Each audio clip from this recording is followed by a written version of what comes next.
I know, folks. It seems like it took about a month and a half to get through the Gilded Age because there was just so much to cover. But it really sets up this question of like, well, now that America has industrialized, now that America has sort of built itself anew after the Civil War, what kind of cleanup needs to happen? And that's what the progressive era really is, trying to address again the efforts of the robber barons in terms of the monopolies that dominated corporate America, in regards to the political corruption of the machines like Tammany Hall in New York City, in terms of the poor living and working conditions of the Southern and Eastern Europeans who came to major cities. So the progressive era is truly a response to the Gilded Age. Now, we look at the progressive era as sort of this general time period. So sort of the 1890s ish through about the end of World War One. So it's about 2 decades, but again, there's some progressive reforms in the 1890s and there's some in the 1920s, but generally it's the 2 decades, beginning in 1900, leading up through about 1920. And again, we've seen previous reform efforts, particularly the antebellum reform effort. And that, those folks were sort of all over the place in terms of the reforms they had. I'm not going to give them to you because that's going to be something we're going to do in class. But the progressive reformers are also sort of equally all over the place. That's why the Foner chapter is so challenging. But they have one commonality. They seem to be out to improve the life for the little guy, which during the Gilded Age, the little guy didn't do too well. Okay. And we recognize that groups like the Populists and before them, the Grange, the labor unions, Knights of Labor, AFL, even what we call the IWW or the Wobblies, they did rise up to try to get leverage for the little guy against the man, against, the powers that be they thought that were oppressing him. And generally speaking, they all lost. Now, what's interesting here is that the people fighting for the little guy in the 1900s are much more successful. And in part, it's because the little guy is not fighting for him or herself here. They tend to have people fighting for them that have a little more juice. They tend to be white, middle, sometimes upper middle class, educated, city residents, a majority of whom are women. And so once you sort of get middle and upper middle class educated folks pushing, people who know how to pull sort of the levers of power, then you're going to get, again, that leverage. So the overall progressive movement has got, a bunch of foci, they're looking socially, politically, economically. So again, it's going to be a bit all over the map, but again, it's always sort of to help the little guy. Now, this is a very key 5-word phrase that you have to remember when we're thinking about the progressives. They believe that society would be improved if the government could be used as an agency of human welfare. Now, what that means is the government is now coming in to help the people. But there's a problem because if we remember anything about the Gilded Age, particularly at the city level, the government had to be cleaned up itself. So in order for the government to clean up society, the government needs to be cleaned up. Now, this takes us, of course, to a street in Paris where we think of the term laissez-faire. And again, I know that just hearing that takes you guys to Montreal or Paris or perhaps even New Orleans. But the point that we have to make here is that the government has really been hands off. So aside from maybe the Freedmen's Bureau that we saw, when we had panics in 1819 and 1837, 1857, 1873, and 1893, the government was hands off. So, why would the government now step in and be this agency of human welfare? Now, this cartoon really scares me. I don't really understand these like zombie looking men who are, apparently because they're bad. That's the point, I guess, but very scary. So, again, the progressives were out to get rid of class privilege, when really what that means is to try to equalize that gap between the rich and the poor. Trust and monopolies, they're basically the same thing. So not entirely sure why they have two different hats. And then, of course, the political corruption. So there's much, much more that the progressives are after. I just like to start with this very evil picture. Now, we have to start by talking about the people that were trying to bring attention to those social ills. And they were known as muckrakers. And they were often journalists, either in newspapers, but more often magazines, or novelists who were committed to really showing the public what was scandalous, what was corrupt, what was unjust. And the first target were, in fact, the monopolies, particularly the railroads. And again, the railroads helped make the great wealth of the Gilded Age, but also were a sign, particularly for people like the farmers, of just how evil corporate America could be. Now, once we sort of get out of the Gilded Age and more into the Progressive Era, the muckrakers are really going to try to address making sure that the government actually works, particularly making sure that the corruption within places like Tammany Hall, again, the political machine in New York City run by Boss Tweed, that those would go down. Okay. And so, famous name, I don't know that you'd ever see it on the AP, but Lincoln Steffens, who really is the most famous name in terms of muckraking, about talking about corruption in municipal government. But what was really interesting is that the people themselves would have to sort of take some ownership, because if the government was corrupt and the government wasn't going to correct itself because of course it was benefiting, the people had to know what was going on. Now, what's really interesting, and McClure's magazine was the most famous of the muckraker magazines, and again, that's a key sort of piece of outside evidence that you want to know. But the muckrakers had a belief that sort of if they brought attention to the problem, the people themselves would help clean up government and then bring it to government. But the muckrakers were really all about identifying the problems, but not the solutions per se. Like, they weren't policymakers, they weren't government officials themselves. But in many ways, they felt like we can shine the spotlight. The people will find out, the people will lobby for a better government and change. So it's really sort of a multi-step system. And one of the places that they really looked first was, in fact, the squalor of the cities, the issues in the cities. And I know that we already looked at this particular quote, which is Josiah Strong, the Reverend Josiah Strong. We analyzed this. The city is the nerve center of our civilization. It's also the storm center. So the acknowledgement, obviously, that the city is everything at this point, but it's also the source of so much tumult and so many problems. So I know we've already gone over this. And in fact, I have to admit that I sort of messed up by telling you guys that the white man's burden was a combination of social Darwinism and manifest destiny and the social gospel, when in fact I meant the gospel of wealth. I messed up something that I told you guys to watch out for. But really, just a reminder of what the social gospel is, because clearly I screwed it up. It's that whole idea of what would Jesus do?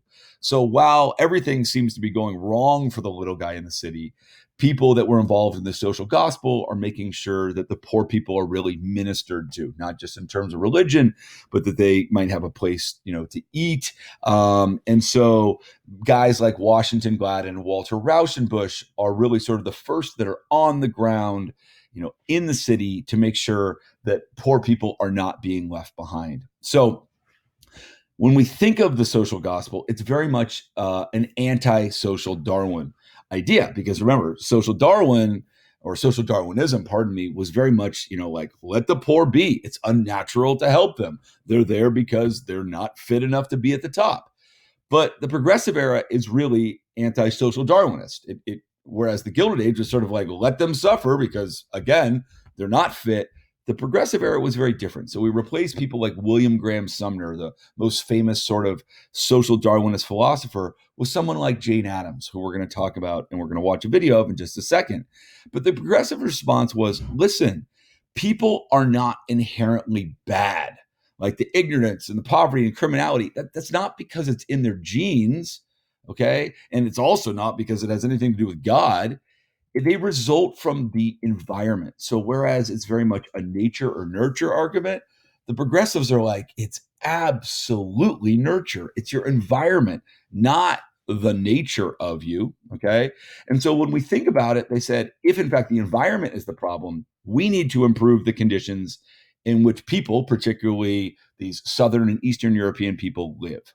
And so one of the main ways that this is going to be addressed is through something called the settlement house. And I want to put this out there because students mistake this every time. This is not a hotel. This is not a motel. This is not an inn. This is not a hostel. This is not an apartment complex. It's sort of like a community center, if you will. And I'm going to show you a video right now on Jane Addams and Hull House. The reason I'm going to focus about 7 minutes on it of a video, which is a pretty long video to show you within a video, I understand, is that Jane Addams is so central to this idea of progressivism and so, really essential to understanding Chicago, because she really was like, I was going to say Mrs., but she wasn't married. She was really like Miss Chicago. Okay, so here we go. Jane Addams, Hull House, a little bit of history on Jane Addams, and then a bunch on Hull House.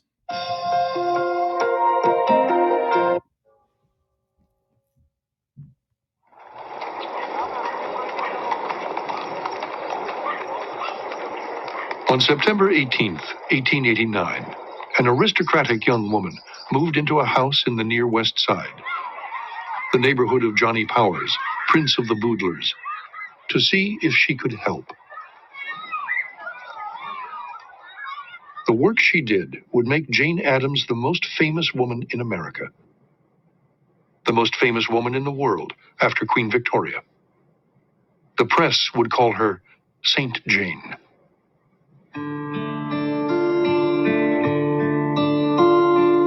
Addams was born in Cedarville, an Illinois prairie town, the pampered daughter of its wealthiest merchant. She was among the first generation of women to graduate from college.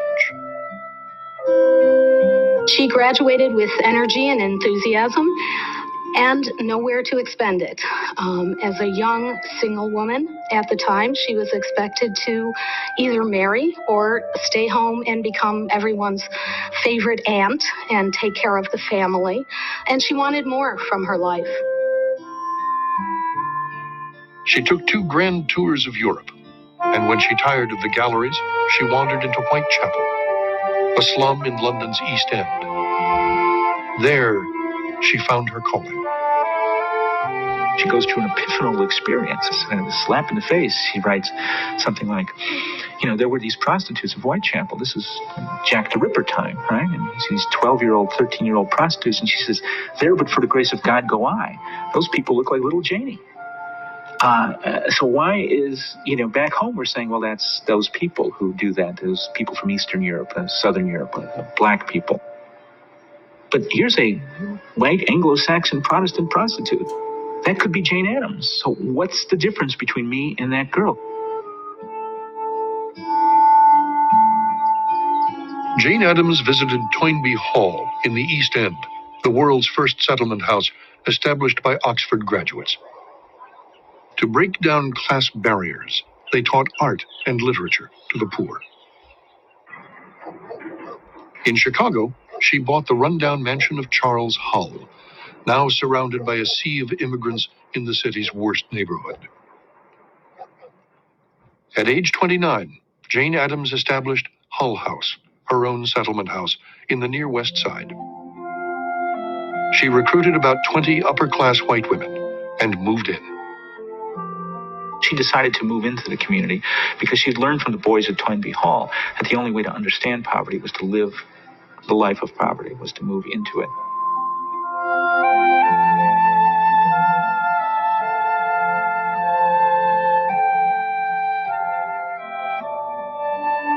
What Jane Addams originally hoped to accomplish sounds quite humble.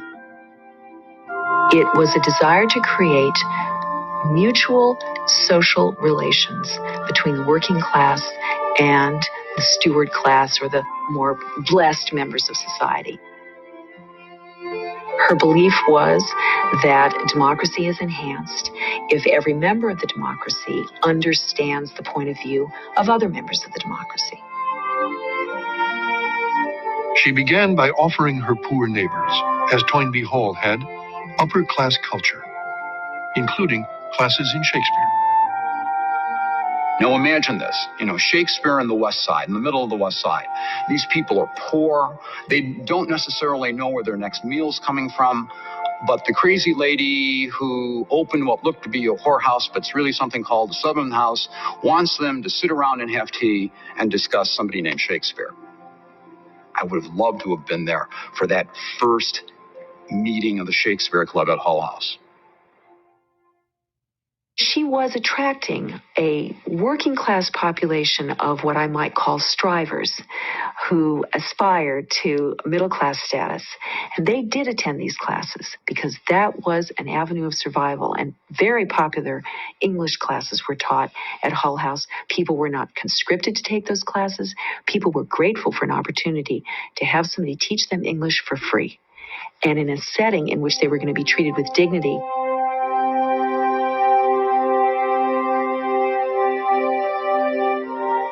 Adams believed in the refining power of art. Near West Side visitors were treated to reproductions of the European masters.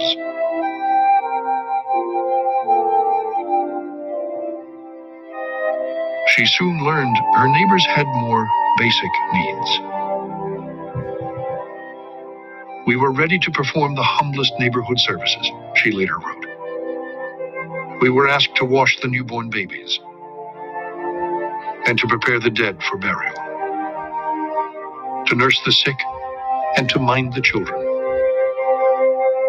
Supported by wealthy patrons, Hull House ran a nursery, kindergarten classes, clubs for older children, and night classes for adults. It offered people who could not bathe all winter public baths, a gymnasium, a swimming pool, and the city's first public playground.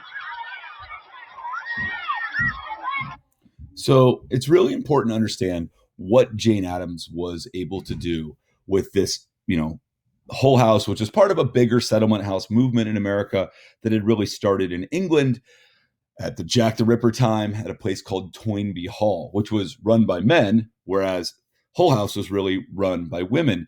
But what we have to look at here is that this is the middle class, or even in Jane Addams' case, really upper class.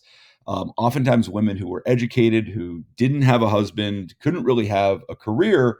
So this was going to be their opportunity to really make a mark. And so obviously the group on the West Side, which Hull House is actually right near where UIC is right now in Chicago, the goal was to help the immigrant families really try to figure out and navigate what was going on in America to help them sort of move forward. Now, this is very different than sort of the political opportunism of the political machines who just wanted them for the vote.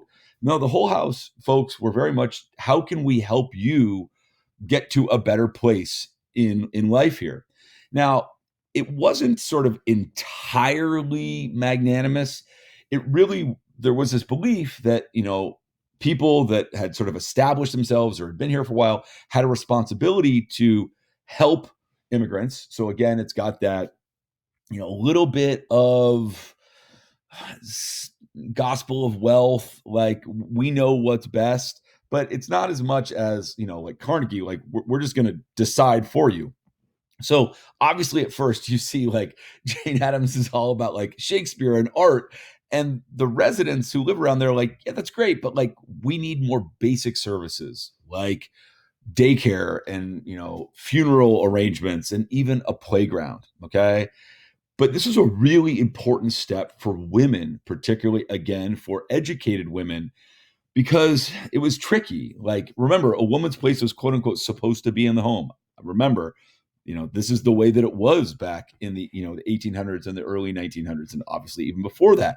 So to have women now sort of working on their own, doing their own thing, like at first could seem pretty taboo. But at the same time, if you think about the context, it was like, no, a woman's place is still in the home because this is still a home. It's just not for, her family, it's for more people. So it sort of, blurred the lines of what home is while giving women independence and opportunity, while at the same time sort of keeping within that a woman's place is in the home.